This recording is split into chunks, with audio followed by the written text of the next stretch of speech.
Hello and welcome. My name's James McCully from the McCully Golf Schools here in Yarrawonga, and we're here today to continue our little tips on ways we feel you can help you improve your game. And one of those is bunkers. So that's what we're going to talk about today.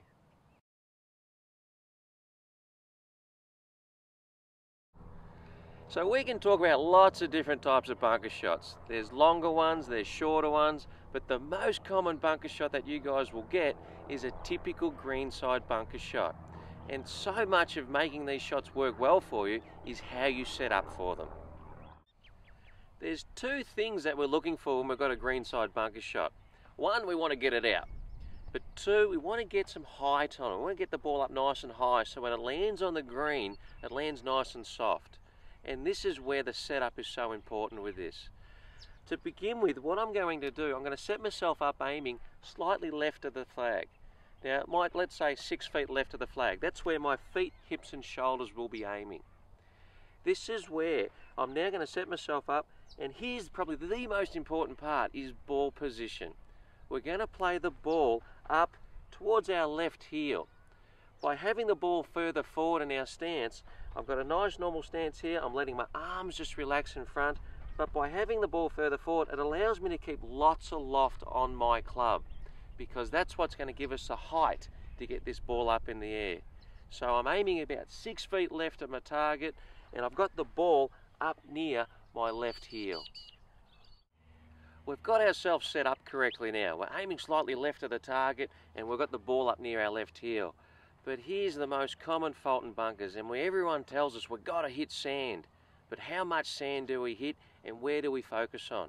So this is where I'm going to show you a little exercise now on hitting the correct amount of sand. How much sand do we hit? I like to say about an inch and a half behind the ball. That's about what we're aiming for.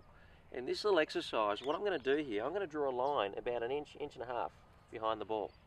I'm going to set myself up here, and what I'm actually going to do, and this is great for practice, is I'm going to do a few practice swings here, and I'm going to try and start my divot on that line. I'm actually practicing hitting sand, because the most common fault we tend to see, and everyone tells us we've got to hit sand, but we tend to hit here, here, or sometimes we might get it right on the spot.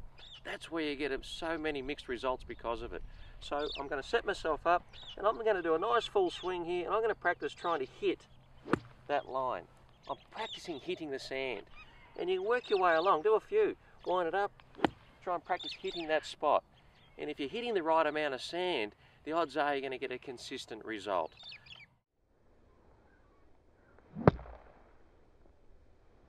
We've just done a couple of practice swings now trying to hit the correct amount of sand.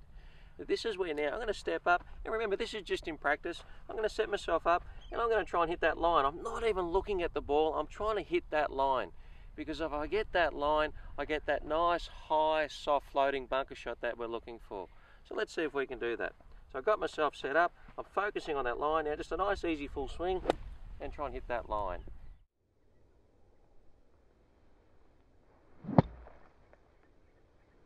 This little exercise is a great one.